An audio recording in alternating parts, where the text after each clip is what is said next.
Okay. Buenas noches. How are you feeling tonight? Woo! AI excited? Okay, welcome to this fourth edition of the Critical Futures Talks. This event and soon to be announced podcast series produced by the Master in Design for Responsible AI. My name is Andres Colmenares and I'm the director of this new program in Elisava, also the co-founder of IAM, the creative research lab that is also collaborating in this program. So as some of you know, we have been since the end of January inviting some of the faculty members of the master to give a series of presentations and join a series of conversations at the intersection of topics related to responsible AI, the impact of AI in media, in culture, in design, in our current state of climate emergency. And today, we are very lucky to have in the room a very experimental practitioner of these tools, early practitioner of all these tools, all the way from Belgrade. Woo! Belgrade. And his name is Simone Rebaudengo, so I invite you to give him a warm welcome. Woo. And Simone, the stage is yours. So as usual, we will be taking questions, thoughts, and comments after Simone's presentation. And also, before I forget, to those watching the live stream or the recording in the futures, thanks for being there. If you have questions, also you can drop them on the chat. So all yours, Simone. Thank you. Thank you for being here personally. The internet. It's very weird because I'm looking at the camera to talk at the people on the internet. You know? Yes. So actually, yeah, I'm super excited to be here. Actually, this is a picture from yesterday. And I thought it would be a great example. So we went to the supercomputer in Barcelona, to the supercomputer center, and I feel this is like the biggest flex in computing history. You know, someone that put a supercomputer in a church. Such a badass person, you know, and yeah, and so basically I'm not going to talk about supercomputer, but I'm going to talk about AI. Wow, you know, new topic, no one is talking about it, but I'm probably not going to tell you how it's going to be useful for you, how you're going to make more money, but probably actually the opposite, so how this is going to make our life a lot more complicated, but in a good way.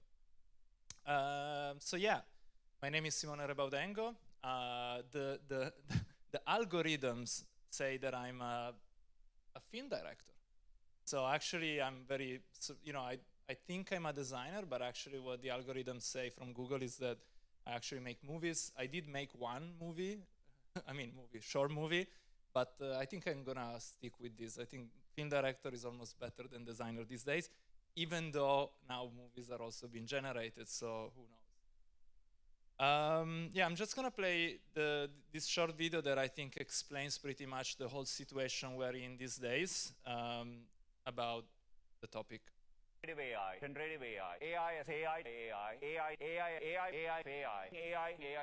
It uses AI to bring AI. Generative AI. AI as AI. Yeah, so that's pretty much where we are today. So in the last 10 years, so besides being a film director, I am a designer, and for the past 10 years I've been trying to figure out what to do with smart things, with connected product, with AI, and I think something that I've always been interested in is looking at intelligence almost as a measurement, so something that it's not like a 1 or a 0, but something that it's like a gradient. So always been interested in trying to figure out how to make things that are not so intelligent, so the not so intelligent things. This was one of my first projects I did with Google to try to figure out how to make a home bird assistant, so that doesn't speak but just makes random noises. And as I said, this actually is the movie that made me a film director, but I've been trying to explore different mediums to try to talk about the implication of intelligence, of smartness, and I've been making products, but also been making stories about, and this is about a guy that tries to teach Roombas how to be cleaning better, so kind of inventing jobs and like hitting robots Yeah, and I've been doing other type of work as well. I've been trying to I created immersive installation in VR where you become a smart product, and so you can become a Roomba, a fan, or a plug. And this was part of the work I used to do with my previous kind of experimental group called Automato Farm. But so in very different ways, I'm always trying to create things and experiences that help us figure out what are these smart things, what is intelligence. And recently, because I finished the energy to make prototypes, I actually just decided to write stories, and I had this short book called Everything is Someone, where it's basically a future fables about things becoming people and people becoming things. So I've been trying really hard to figure out how to make things and basically using design to talk about the future, to talk about the future of technology and the future of relationship of technology and people. And I think these days is a very interesting time to talk about the future because actually one of the heroes of science fiction, William Gibson, just recently had this point to say that we are in a time where the future is fading and we have a future fatigue. So no one cares anymore about the future. Like, you know, in the past, everyone was imagining what was the 21st century, and we are in a time that no one really ever talks about the 22nd century. And in some way, his generation was a generation that had what he calls postalgia. So it's this kind of very romantic feeling about the future. And I feel we are, you know, it's a weird time because I feel that, you know, we don't really know what the future is going to be, and I think all these technologies are also changing the perception that we have. And I think I'm not from his generation, but I'm really interested in, especially looking at the future of the past. So how, you know, the visions or this kind of artifacts that are images, videos, products have been actually done throughout the time to talk about what the future would be, but also how they've been influencing our present. So this is a drawing from the 1950s, and it's already showing the future that we are still trying to get when, you know, we have self-driving cars that are driving us around, and, you know, it's pretty much the use cases are still the same for the last 70 years, where, you know, you're gonna do something that you don't know what it is on your way to work. So the role of designer, or the role of, let's say, person that creates this future is really important. Also because wrong side, see technology. Work. Okay, then I'm gonna sit. And I think when we go back to the AI is also a very old dream that we had. You know, it's part of this, you know, 100-year-old quest towards automating our life. You know, it used to be in the form of mechanical robots and housemaids. It then became assistants, but it's basically this thing that we really, really hard have been trying to, you know, put in our head and almost like incept the fact that this has to happen. Also, it's something that I don't know why we are really good at trying to make things that beat us at fun stuff. Like I think engineers and, you know, especially researchers really try to use, you know, the funniest thing that we do, like games, to just show us how miserable we will be. And, you know, I love this image because I think it really represents very well the whole world of AI, because so that's Garry Kasparov in the moment that he lost the first game against Deep Blue, which was the first AI, the first algorithm that beat a human. And, you know, it really was a tough time because he felt probably like, you know, he let down the whole humanity. But on the other end, there is this guy up there, which represents the other side, this sort of masochistic pleasure in, you know, seeing the humans being beaten by a machine. Probably this guy is, I don't know, maybe now he's a CEO of some AI startup in San Francisco. So the fun thing is for me is that, you know, we've been waiting for this time, and, you know, this was still in a moment where these algorithms were, you know, researched, and they were they were kind of hidden from us. But I feel that now the present, the present caught up with the future. So we are in this weird moment where now all of this stuff is real. You know, we've been always looking for when AI or when, you know, machines are going to be good at something that we do, and now it's the time. This is like my feed today from my news thing, and it's all about new AI things and how, things that are happening so fast and they're accelerating so fast that, the present is even faster than the future days. And on the other hand, we used to have these dystopias about killing robots and Terminator, and I think it was pretty fun. And now even the dystopias got boring because, instead of being killed by robots, we are just tricked by shitty chatbots. This was the example of one chatbot trying to basically trick a person to do a CAPTCHA instead of them. And, this is kind of the dystopias that we have now. It's not even, that nice anymore. But yes, today, I don't know if you saw, maybe, finally, we're going to get the killer robots. I think OpenAI came out with this, and I'm kind of really, really betting on this to go really bad. And I think, but at the end, I finally find that the true dystopia is actually the thing that we've been waiting all along, like finding things that are actually taking over our task and our job. And this is kind of the narratives that we had for the last, instead of robots is now, AIs, but there is this narrative that is kind of the only future that we see forward, that, all of our jobs, all the things that we do are gonna go away. And it seems it's a very, very bleak vision for us because, we're gonna have time, but we don't know what we're gonna do. And so, AI in itself, for me, it's this very weird mix of very strong emotion now. It's, it's a whole lot of fear. There is anger, there is like the whole world of no to AI. And now you have even like, articles on LinkedIn on how to beat AI FOMO. So AI FOMO is a thing, or AI fatigue is a thing. Actually, this one is my favorite. If we make a machine that can laser generate design, I'm okay with that. If you just generate normally, but if you can laser do it like this, then I'm fine. So, we are in this weird moment where, it's just tough.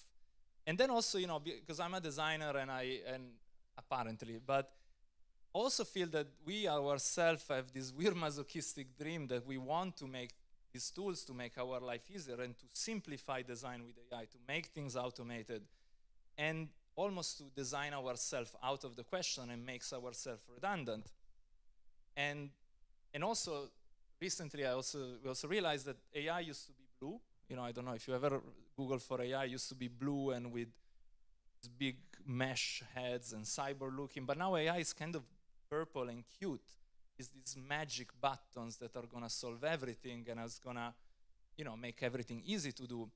But as myself, I'm kind of doing this job. It's like if everything can be as easy as clicking a magic button for everything, what are we doing? And what are we doing next? So that's why, around 4 years ago, I started a studio together with my friend Matteo and another people around Europe called Oyo, kind of to answer some of these questions, to figure out what should we do as a design studio in this time. So what kind of work should we do? What does it mean to design these days? And we've been looking and we're working a lot in the space of emerging technologies, products, and so on. And basically what we like to say is that we are a design company making products and tools for a less boring future. So basically not to make the thing that I said before. This is a test. It's a theory that I'm testing. It's not yet fully fleshed, but let's see if it works. One thing that I'm actually interested is also to look at the way that we are thinking about future products, slightly different than we're talking about today. And the kind of inspiration came from Spider-Man, because right now I think the way we look at the future is pretty similar to this vision of like science fiction. So we are looking at what's ahead in the next 50 to 100 years. But actually, recently, a lot of Spider-Man has kind of looked at this idea of like the multiverse or this parallel present. And I think there is something there to rethink how we think about conceptual work and future work. That is not so much about speculating in the future, but rather thinking about parallel presence or doing things that are actually changing the status quo. So rather than accepting the starting point that, for instance, now AI is making everything easy, the point is not saying what if something else happens. It's like, what else can we do today? There is actually, so I don't know. I'm gonna come back to you with this theory, but maybe let me know if it fits. So actually, this is a pretty much like what we like to do. We don't really think about designing future speculation, but rather think about what else we can do today that is actually bringing us to a different parallel track in the way we think of things. So we actually working with big companies like Google to rethink our everyday interactions with AI. So imagining complete new paradigms of interfaces that are generated on the spot. We also really like to reimagine how the simple and mundane things around us change. So this is a project we did for a museum in Switzerland where we created the last pencil, which is basically a pencil that draws for you, and it doesn't have it doesn't actually have the graphite, but it's a whole generative model that you can access through the pencil. Or even we are thinking about how intelligence and smartness can change the way that products behave or the way they're even created. And this was an old project we did with IKEA. We basically created the furniture that can evolve by itself over time, a little bit like a mix of Pokemon and genetic evolution applied to IKEA products. We'll see it. So it doesn't fly, actually, in reality. It's just, updates itself to something else. So actually what I wanna, so this was just a bit of an introduction about a very long introduction to the topic of future AI and also to what we try to do in Oyo. But I think what I want to share with you is some examples of how we are actually trying to find what to do in these weird times of fears, FOMOs, and futures. So the first thing actually, just in case singularity is not bullshit, but just in case robots will actually take over, we put on the internet very early that we are a team of humans and machines. We love machines, and we actually are the first studio that has officially a bot as part of their team. Robbie was our first creative director, AI creative director that we made in 2020. He was also the first employee because it was probably the most economically scalable solution for a small studio.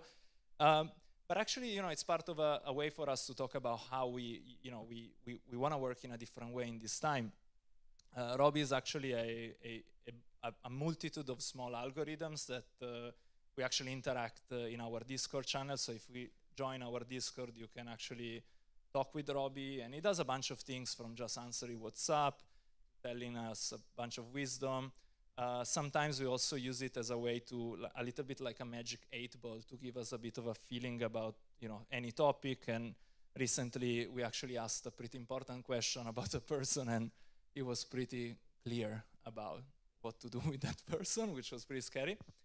But we also creating things like this is a bit of like an old school AI. It's not as intelligent as all these bots, but it's interesting because you can kind of build up. Robbie has been built up through time, and even we've been trying to figure out how to use it to come up with weird ideas and using old models. And I think this is one of my favorite, the high quality shoe peeling knife. It's maybe a product that we might do one day.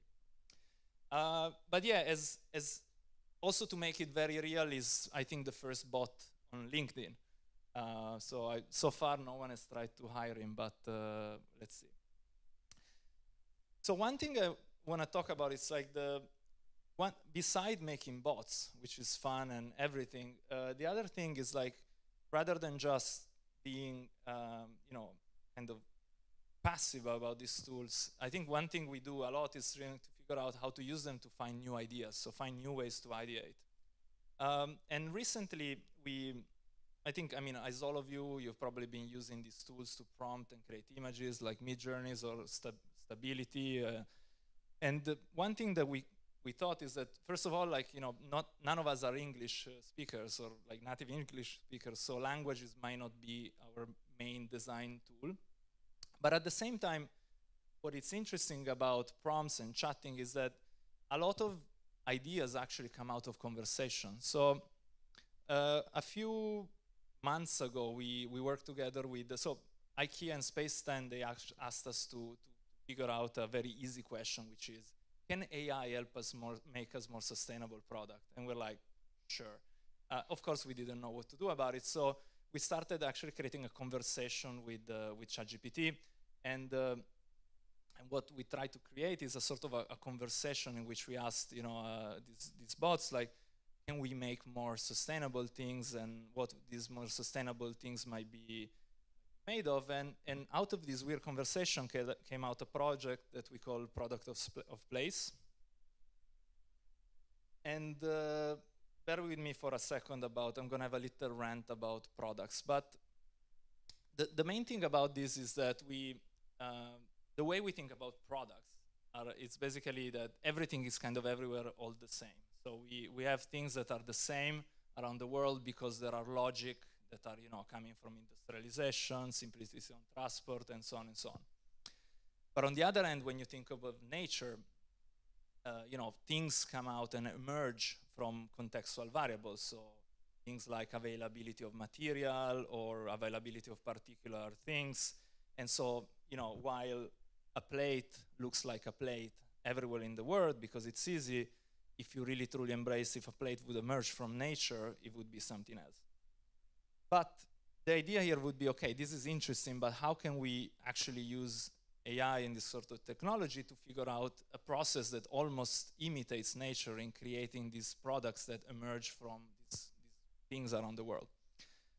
And none of this really made sense until we started creating a process in which we said, okay, let's use a chatbot to help us figure out what is abundance in a space. So we actually started talking to a machine, and in this case ChatGPT, and ask, okay, what is abundant in a place like Athens that we can use to create a product? And interestingly enough, maybe because the machine is, the ChatGPT knows a lot about industrial processes, a lot of the availability is not, abundance is not in natural material, but it's byproduct of industry.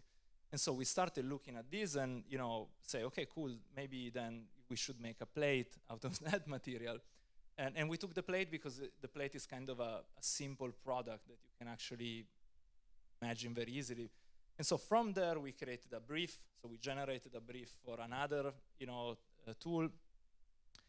And what came out pretty quickly is like these very weird, unique ideas, by just figuring out what is abundant in a place with a chatbot and then generating something that looks like a plate with another algorithm. We ended up with these things that probably we would never design before. So, by asking, in Helsinki, paper pulp was very abundant, so this came out. In Budapest, thermal waste, I don't know what that is, but, But, we could have stopped there, and instead, actually, we went one step forward and said, okay, but what if actually the whole world could become a generative space? So every location would become a point to generate potential abundant material and also potential idea of products. And so actually, very interestingly, you start to see that even in a small location, this is like the area between Munich, Stuttgart, and Zurich, things that, a place that might have the same sort of, things are actually very different. In Munich, you have beer bottles for, I guess there is a very clear reason for that. But Stuttgart, you have auto parts and I don't know, birch in Zurich.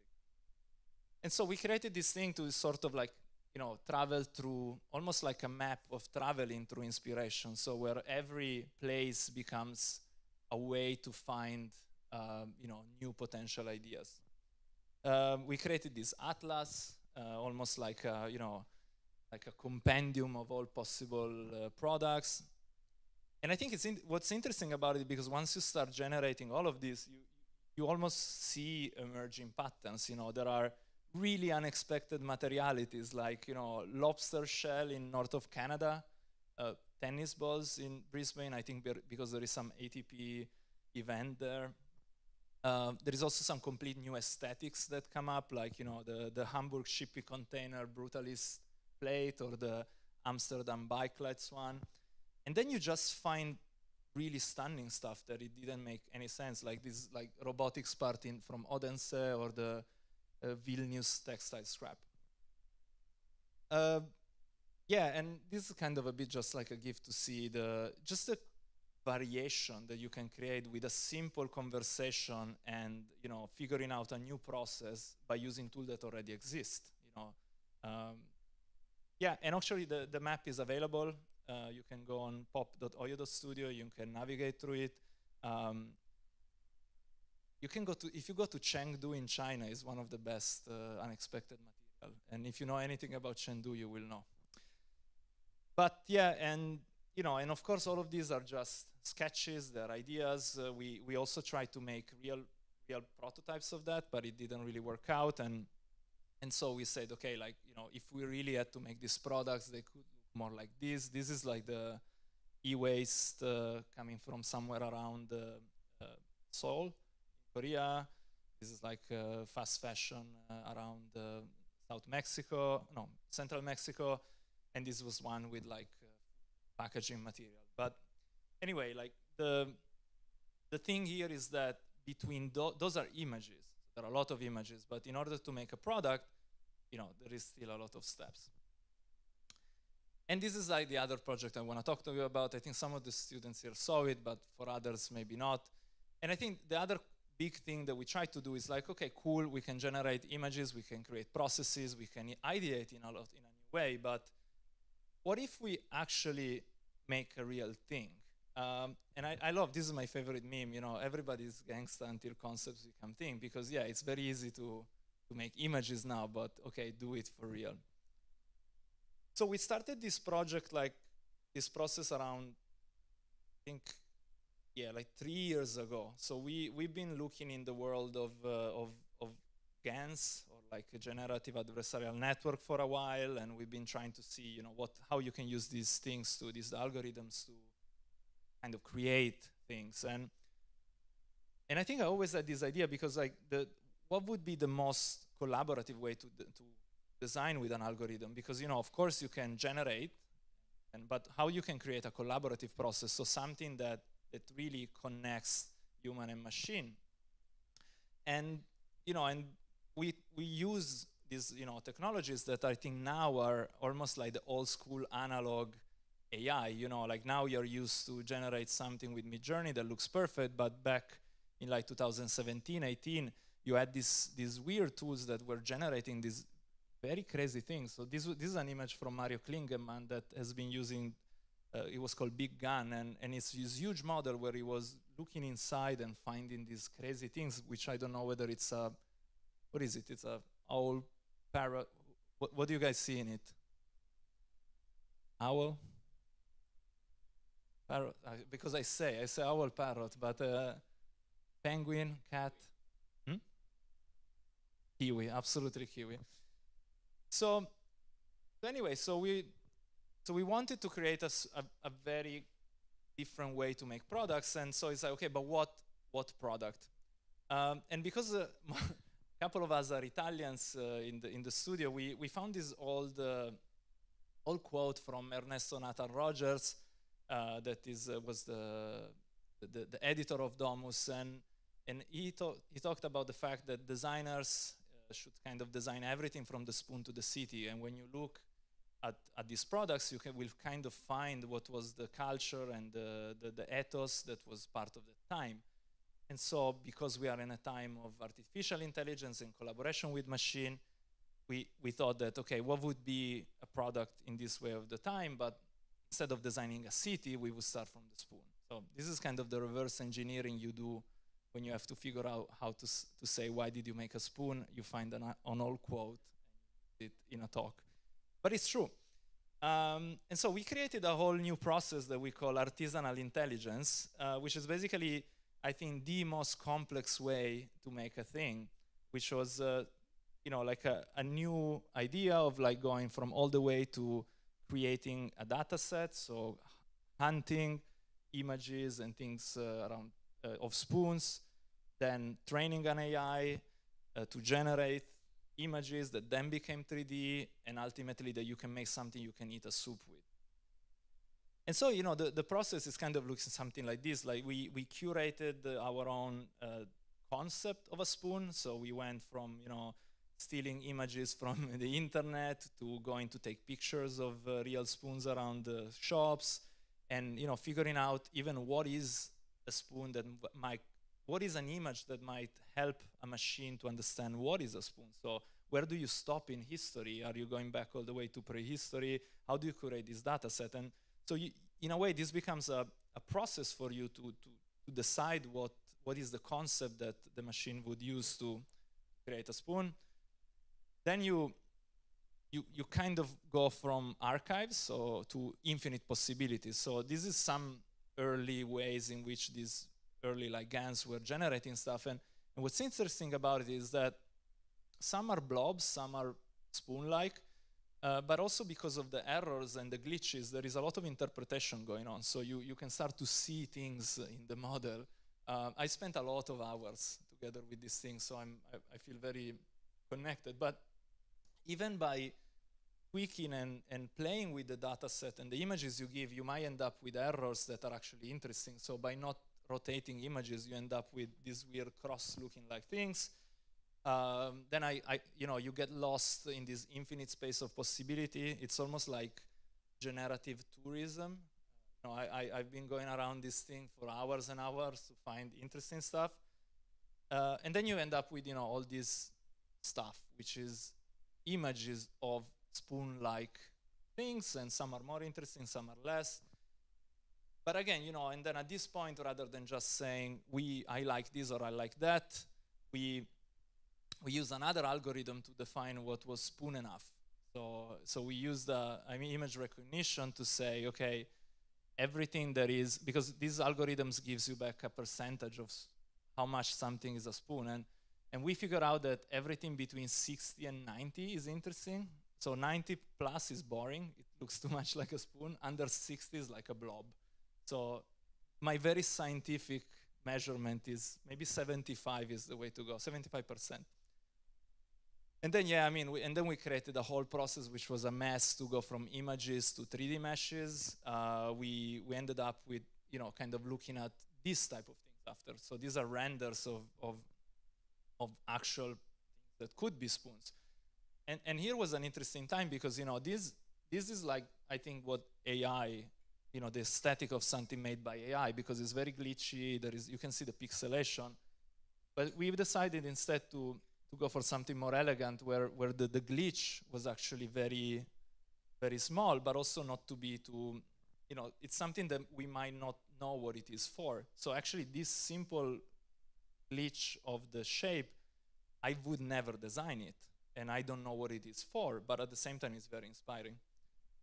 And smart people would have 3D printed this or make NFTs, but we were not very smart. So we went all the way from this to work with the oldest silversmith factory in Italy and make 100 of them, having infinite discussion with these people of okay, but why are you doing this? I'm like, no, trust me, it's a spoon made by AI. It's like, but what do you mean? And imagine this is 65-year-old people that are have been dealing with spoons all their life, and we come to them with this, and they look at you like an idiot, and they're like, yeah, we are. So, so then we make 100 of them, and we also made very good pictures.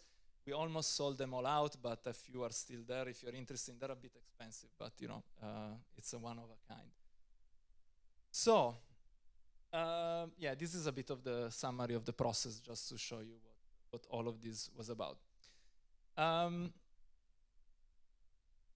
I'm going to try to close soon so we can have a discussion. But I think, one thing we're also doing, and one of the reasons I'm here, is also because we're also trying to imagine new practices of doing things with AI. And the workshop we are doing these days with the students is, we're calling it data foraging, which is basically the act of creating data set in the wild. So the students have been out in the world taking pictures of very weird stuff in order to create data set to feed AIs, a little bit like we showed you with the spoons. And so there has been, some groups have been taking all the weird posters around city. Some have been looking at wiener dogs, and some have been looking at balconies, and also creating kind of stories, kind of taking stories of balconies from people and generating images of potential stories about these balconies. So we're also trying to, kind of figure out new ways to keep us busy doing things with AI instead of just being sad.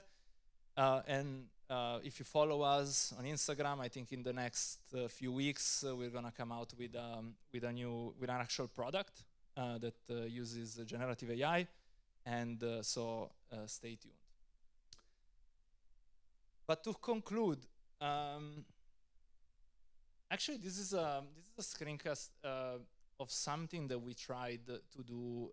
So Marta is not here, but Marta was here, and this was one of the weirdest things that I ever happened to me, because we were basically in a couple of days, even in a day, we put up a prototype that was of something that was listening to us during talk and transcribing and predicting the next topic that we would be most likely to talk about in the call.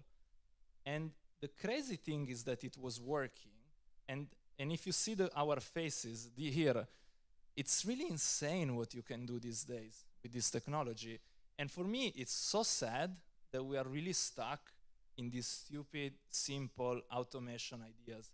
So actually, what I'm most excited about is that there is so much more to do beyond, this artificial, anthropomorphic, automated future. We can do crazy things, and we're just at the start. And so, really, for me, what's important to think about is it's not about automating what we do, but it's about finding new ways of partnering with these tools and creating your own ways of thinking about them, whatever metaphor you want, whether it's a collaborator or whatever. And honestly, if you see anything we do, it's nothing about making it easier. It's actually a lot more complex. It's a lot of harder, because you're really stretching the way you're thinking about things, you're creating new processes, but ultimately, all of this, it might not even be making better stuff. And also, that's not the point, because it's about making things differently, which are not necessarily imaginable in any other way. Thanks.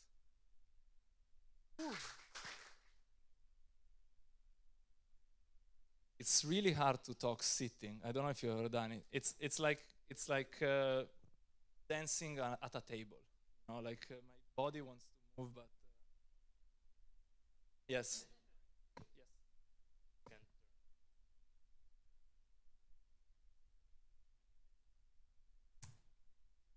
So are there any questions in the room or in the chat? Not in the chat, but in the room. Questions or thoughts? So, can you introduce yourself and then? Francisco, I work at Data and Design Studio. Wanted to ask you if there's any client brief that the client asked you and you were like, no, I don't want to pursue this future or this parallel present. And the opposite, if there's some parallel present you're looking for, just waiting for the client to reach it. Yeah, I don't think we ever said no to a client yet. I mean, honestly, we've been lucky to get quite interesting questions. But I guess the point about what we do is really we try to, I think it's really a bit about what else could we do, because I feel if you're only looking for use cases that are about making, simpler, faster, easier things, then your space is very narrow of the things that you can think about. So there is probably 5 to 10 ways to make simpler the way you have a conference call, but to make more efficient, to streamline your notes making. But on the other hand, you're like, okay, can we predict what we say? I mean, no one is asking for that, but at the same time you can. And so, and what else does that open? So once you can predict the next question, what is the next step? We don't know. Actually, that was not a client thing, but I was planning to use that to pitch to companies in the space of video conferencing or anyway communication. So I think no one asks you for actually no one really asks you for a future. It's more like we get asked to say, okay, this is a technology, what can we do with it? Or sometimes it's more like we want, I think certain companies have a very fixed idea of the future, and so you try to open it up, we know that, especially in the world of cars, Sometimes everyone thinks that we will have cars, but they say, okay, but what if we don't? And like, no, that's not a future we want to talk about. So, okay, we're not gonna do that then. So, yeah, no, I mean, in short, the answer is no, but yes.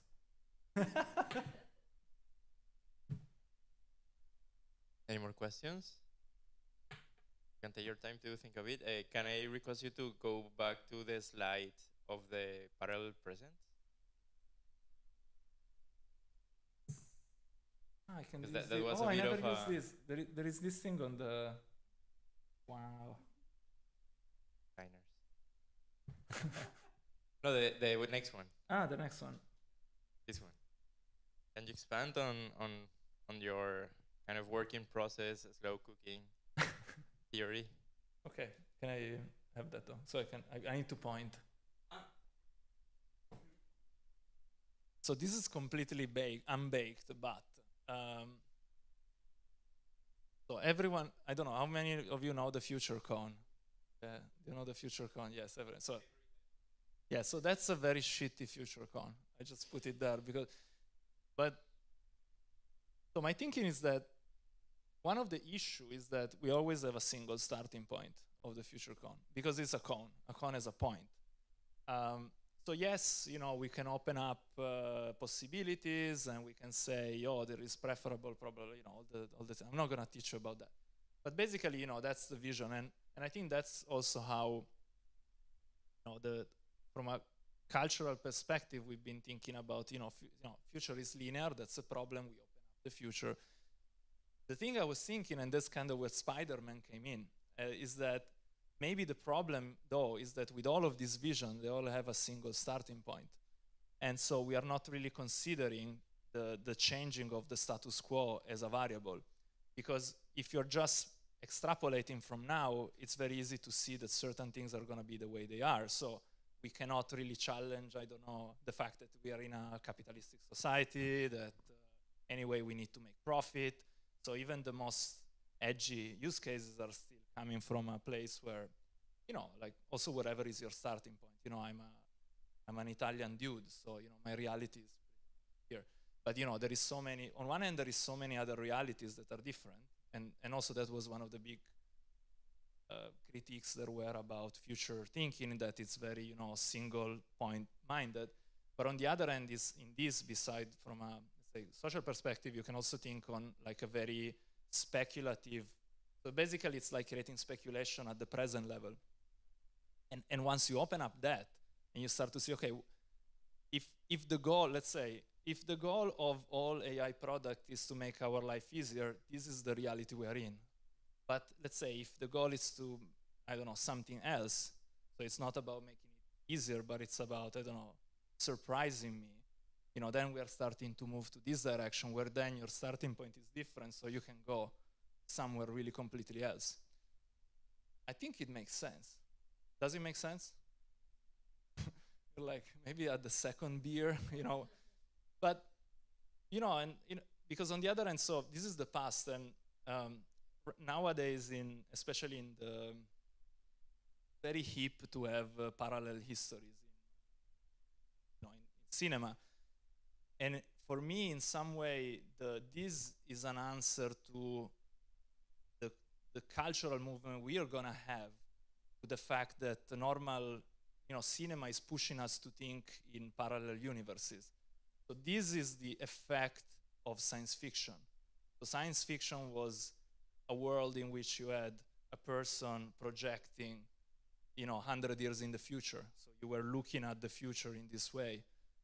What I'm theorizing is that because we are now gonna be living in a multiverse, general culture, that the next evolution of future thinking designers are gonna be thinking more in this way, where actually you're gonna be more used to rethink even past events, to rethink how you're gonna design something now. So if I change this, what would be that?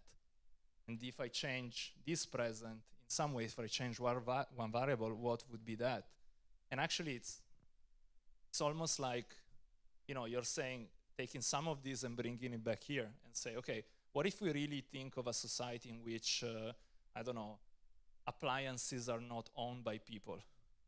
That's interesting. And rather than going here, you're actually thinking, how do I make this present enough so that then when I'm communicating, I'm actually trying to propose a step in a different direction rather than direction. So I actually came up with the theory as I was speaking about it, but yeah, any thoughts? Any thoughts on?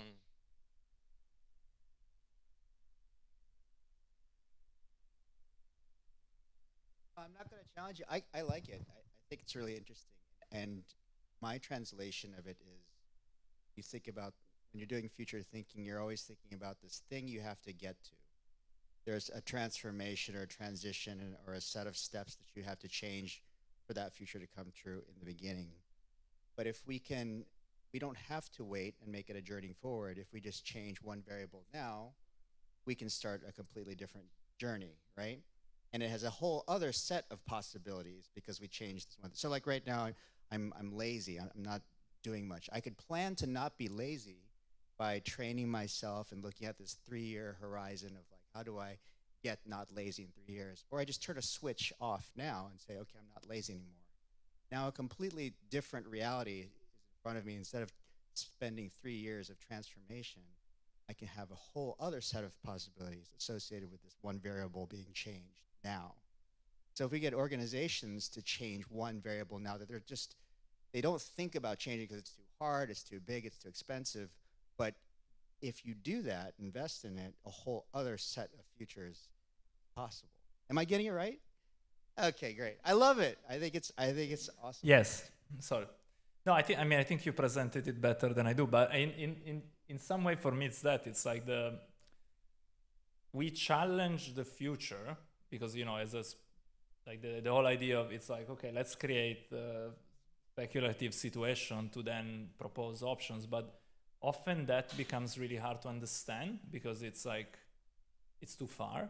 Or and for instance, like one way that I've been trying, so I kind of got here because throughout the years I've always been trying to do work around the future that has been using simple objects, things like Roombas, pencils, because that was a way for me to bring, for us, I mean not only me, but for us to bring the implication that you're talking about there to a level of understanding of today.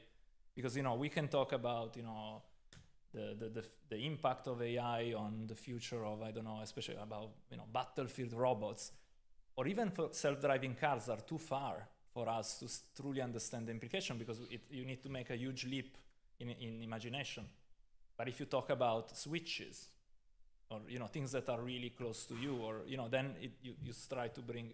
And so in this way, this as well for me, it's like I can easily imagine the world of today without coins, right?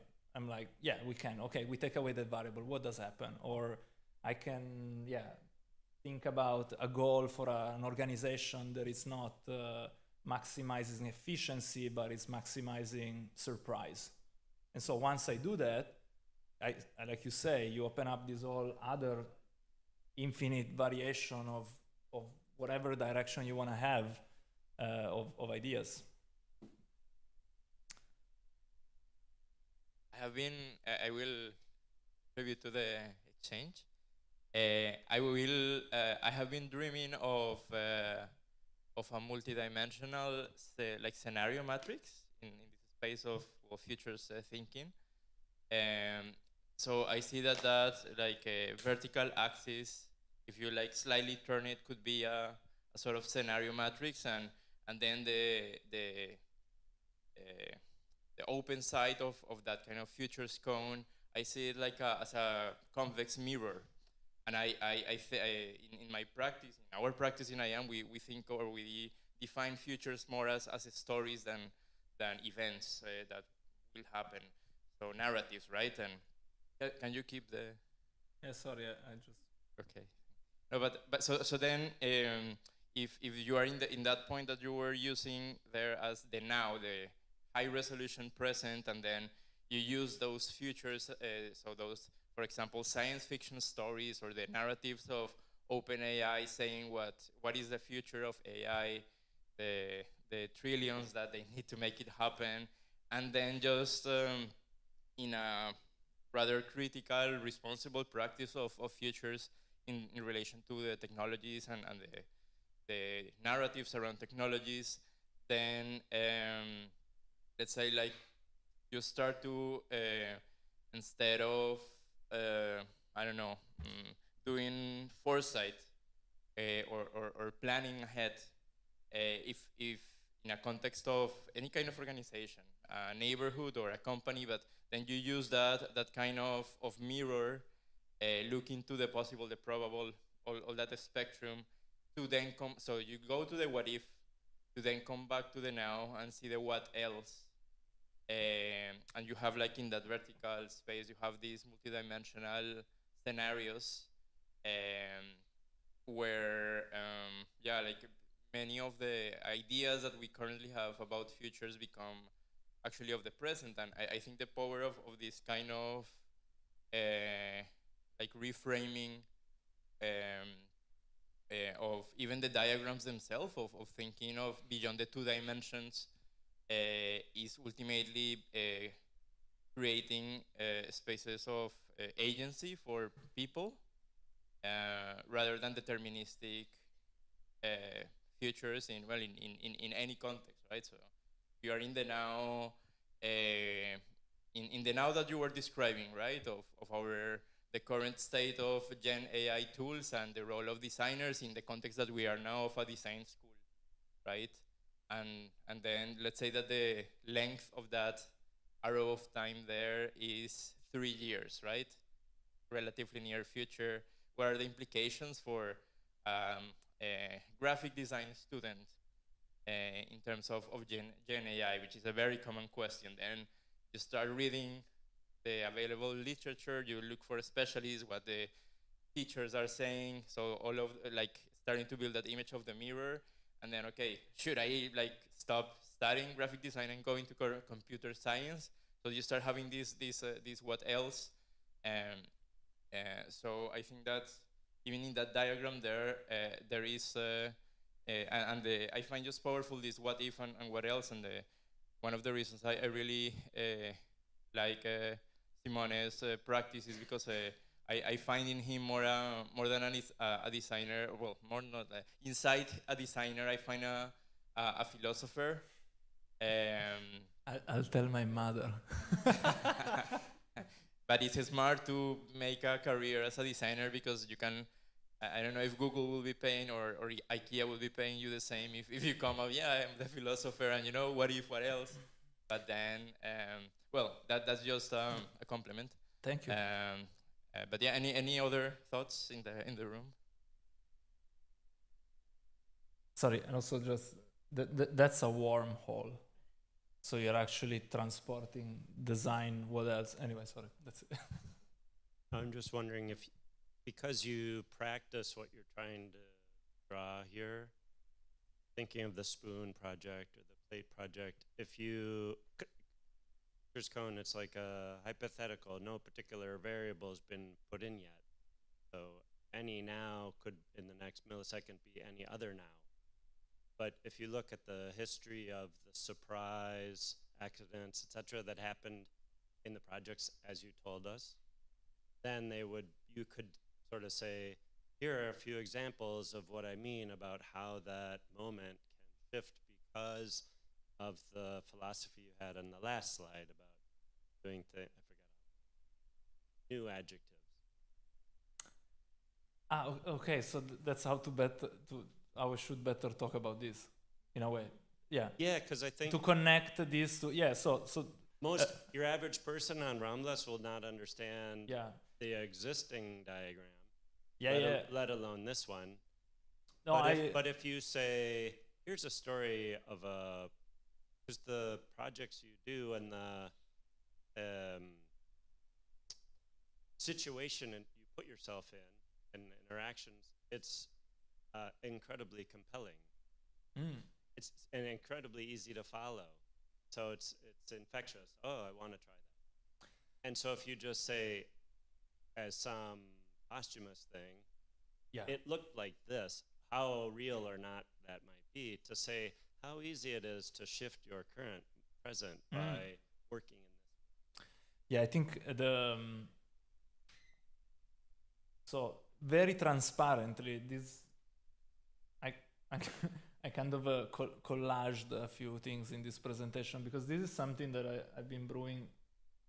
I've been trying to put together why we're doing those type of projects that you see after, and in some way inside they're all coming from this, this idea that challenging the present state or the some of the preconception we have about what we should do with things, and I think to your point is right. It's okay, like, that project came from like, okay, instead of just doing this, we moved here, and that project instead, it's all the way down there, and I think it's about moving but thanks. I'll definitely, because I want to evolve this in something that definitely I don't want to have another die the future con, long live because then this becomes a future cylinder. It's just like a big tunnel, and but yeah, thanks.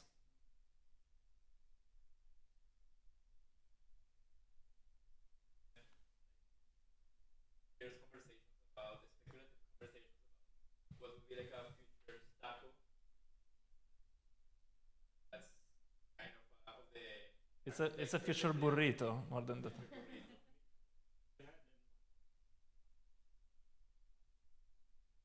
Yeah.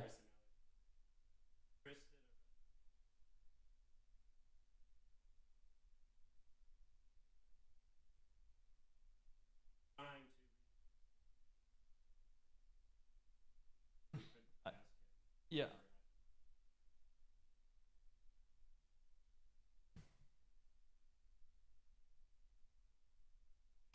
Ciao Simo.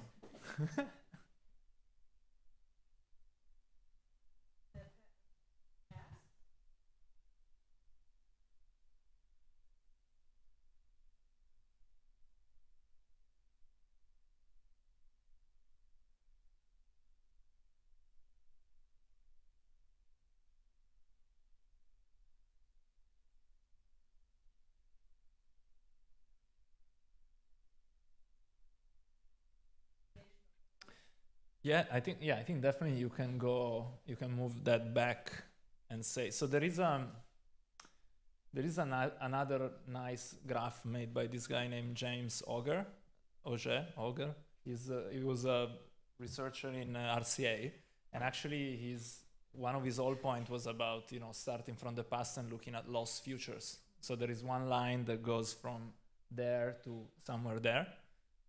And I think also that is kind of inspiring for me because it's like, okay, like if you move you're actually creating this axis here in vertical where, you just, because I think he had something about how emerging some stuff is there in the past and then suddenly it becomes real. So there is this axis is almost like the, research, R&D or things that are in imagination, and then they hit the line, the horizon, and they become real. And then on the other hand, you had like, okay, if you have this other reality down that comes from, it's a lost future. So I think, basically this is kind of similar. It's just like, I think I got there from a different perspective. But yeah, to your point, that would be an interesting exercise that for, especially in design schools, like, right now education is very targeted towards, I think speculative future, and future is a very hot topic. And a lot of students want to, let's do speculative things.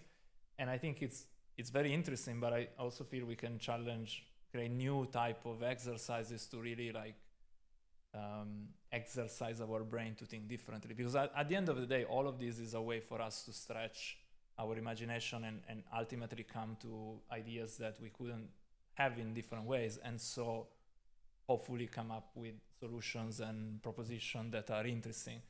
So yeah, I think everything that challenges and changes and adds more layers in the past, I think that would be a great, cinema, for me that's the thing, cinema does it, and there is a reason for that, because it's helping us imagine, different things, and that's why I feel that a lot of the design fiction world comes from, this like kind of the inspiration from sci-fi. And so I think that's why I'm saying that there is a really big connection for me with the Spider-Man in the Spider-Verse, because I think that is,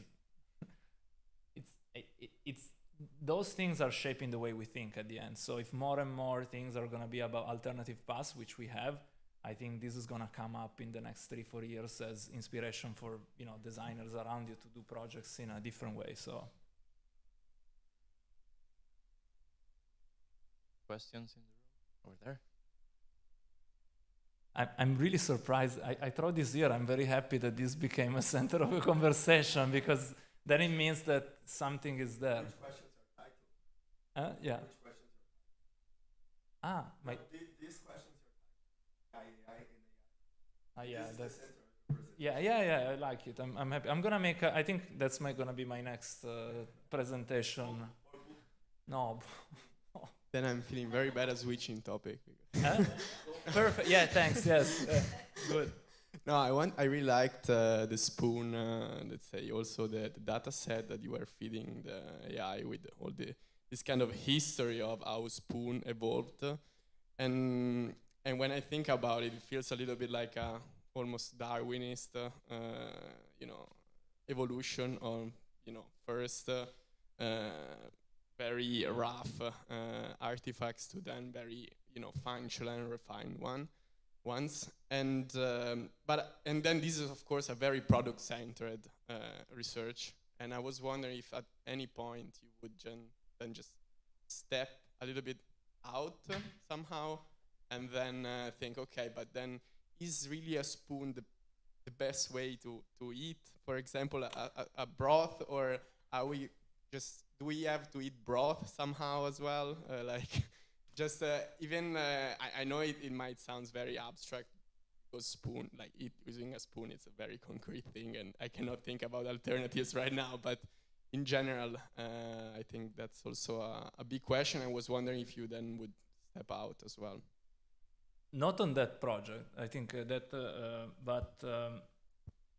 I think so. Actually, I just showed this as a background to this topic, because this was the chair flying that you saw actually came from this experiment we are doing around evolving chairs. So actually creating a Darwinistic evolution of chairs. So this is all chairs that are generated by breeding chairs, and so we made this tool that basically evolves chair, and so you get these weird things, and then you choose which one to go forward, and then it ends up one with.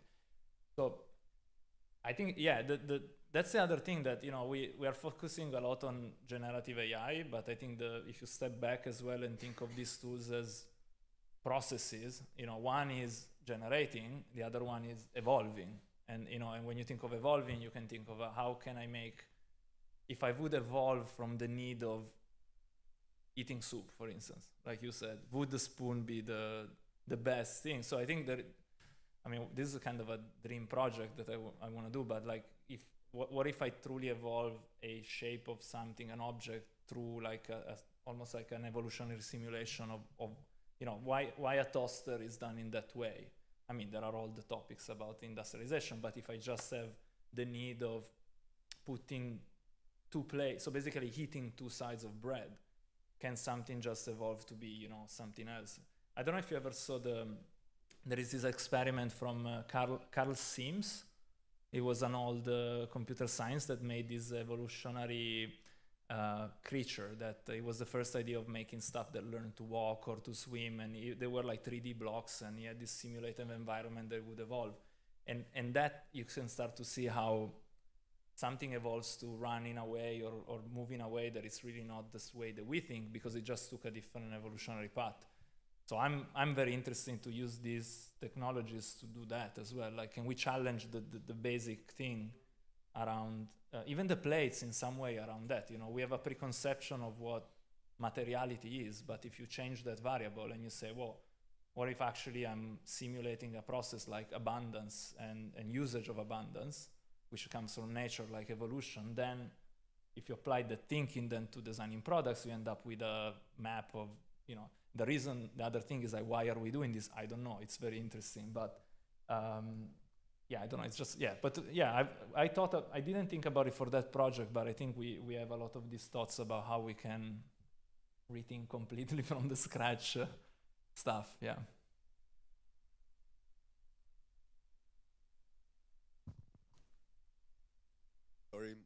my energy is a bit low. I wanted to comment more. I'm with you. I'm with you. Yeah, but what is interesting for me coming now from your framework to the spoon again is how usually these projects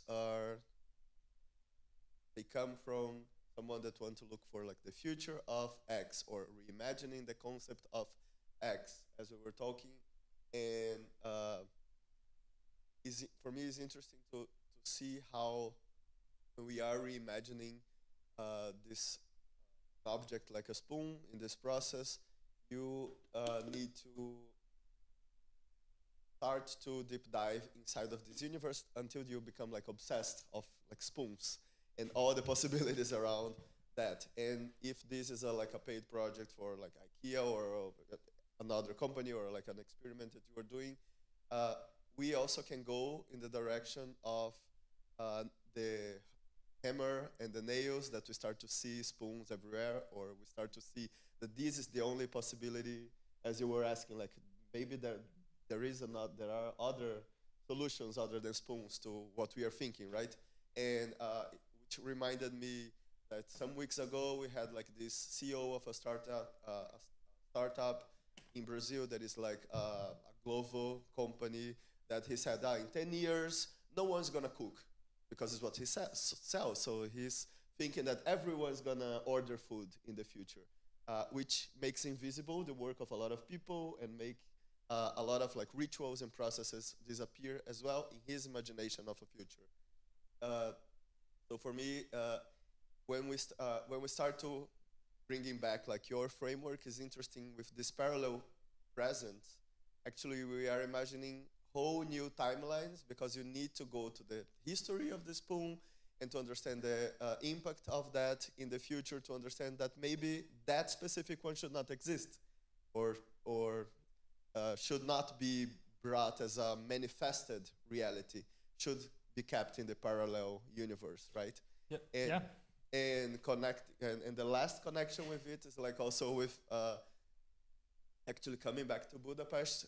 I am connected with this network called Time Machine that is like around some places in Europe, that they have a time machine from Budapest that they created this map of the region that, with a time slider to see how the buildings or the processes of the different places of the region were in different moments of history. So instead of just like navigating the 3D space of the cartography, also be able to see like different places during time, which today is just the cartography, but we were talking also what are the possibilities that when we have this sort of data set, what are the possibilities and the ideas that we start to have, right? We started to talk earlier today how there are archivists start to become not then this profession, this job of the past, but of the future, being like archaeologists of these data sets. Yes. No, but no, I think because I was thinking we were talking and then I forgot. But so to your last point, I think what's interesting is that you could build parallel narratives for whatever reason you want. The first part you were talking, sorry, because I had a good point, and but also energy here is gone, but no, it's gone. I will try to cover your gap and see if it comes back. I think coming back to some of the concepts that you were sharing, and like weaving in between the topics, there is these parallel conversations around the space of Gen AI, and particularly the large language models that are being presented as the interfaces for these universal truths about everything, and it kind of brings an interesting question that is currently like an open debate, for example, in communities as the one around Wikipedia, which is the difference between a data set and an archive. and one of the most important of the many differences, of course, is the curatorial, which is the, let's say, it has a lot of implications, but it's essentially the agency of a group of humans, a responsibility, a governance, protocols. It's not simply, let's say, a historical dimension to, well, something more than a data set, but just wanted to bring this idea of how mistaking data sets with archives and then like assuming that the kind of things that come from a data set are truths or are knowledge can be problematic, even with a spoon. Sorry, I got what I want to say, and then I reply to that. So, what you said about so one thing about interesting about future, if you go back in the past, is that every single future of the past was kind of driven by the need of basically giving a reason for a particular infrastructure to exist. So especially when you look at the history of the future home, the future home in 1900 was like it was with steam. It was the steam power. Then there was Westinghouse, and it became the electrified home. Then it was from GE, and it became the mechanical home. Then it became the robotic home. Then it became the connected home, because you basically see there is someone that is trying to sell an infrastructure that needs use cases, and so it's pushing a particular vision in order to sustain the need of their infrastructure. So the guy that says, we're not going to eat, is because he's basically trying to portray the fact that his infrastructure, which is delivery, is going to be the main. So that's why there is a lot of politics and a lot of like money and economics in depicting future states. And that's why we have particular future states, because those are, now we are in a future where, LLMs are important because someone is going to make money from the infrastructure of LLMs. So all the use cases we are pushed are the ones that are actually bringing back money to that infrastructure that someone invested money in. So that's why it's interesting to go back in history to see the past future, and the one that didn't happen for some reason, the one that are still there, and we are still in the same. There is a very narrow timeline of typology of future we have, and it's always the same bloody thing about it's really this efficiency automation. For me, it's at the core is because of capitalistic society. So we are really narrowed in this single thing. As much as we want to open ourselves, and we're here talking about it, about what else we could do, at the end also we are a product as designers. We are a product of that, that past, and we are studying a way to feed the machine of products. So we can try, but it's really hard.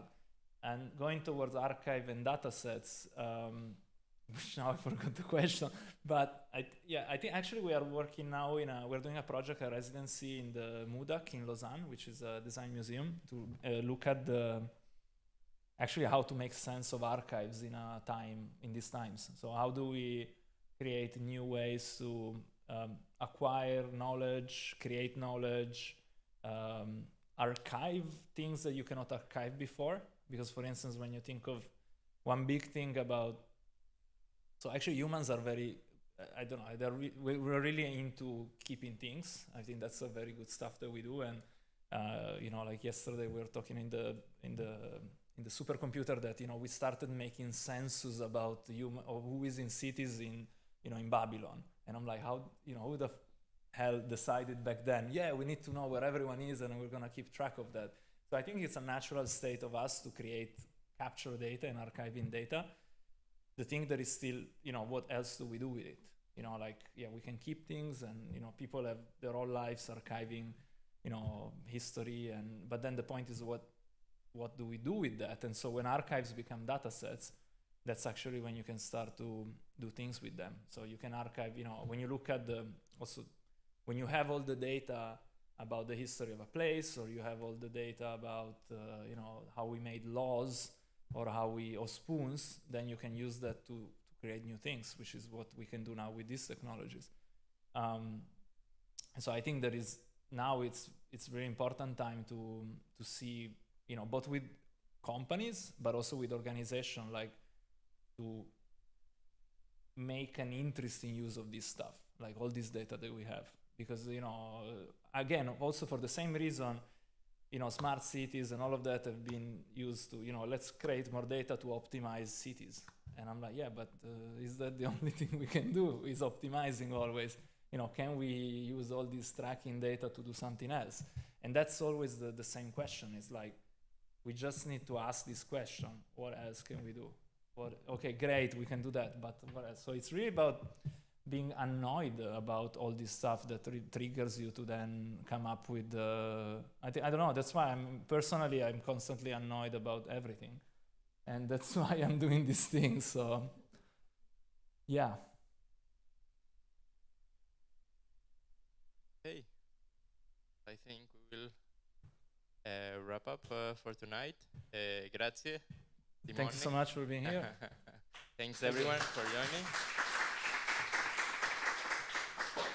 And we hope to see you for the last of this series of critical features talks next Wednesday. We will have Filippo Cutica, who is co-founder of the art group Yokose and also works currently as a design director at Lego. It will be a very special kind of finale for this season of critical features talks. So hope that you can join us. And yeah, that's it.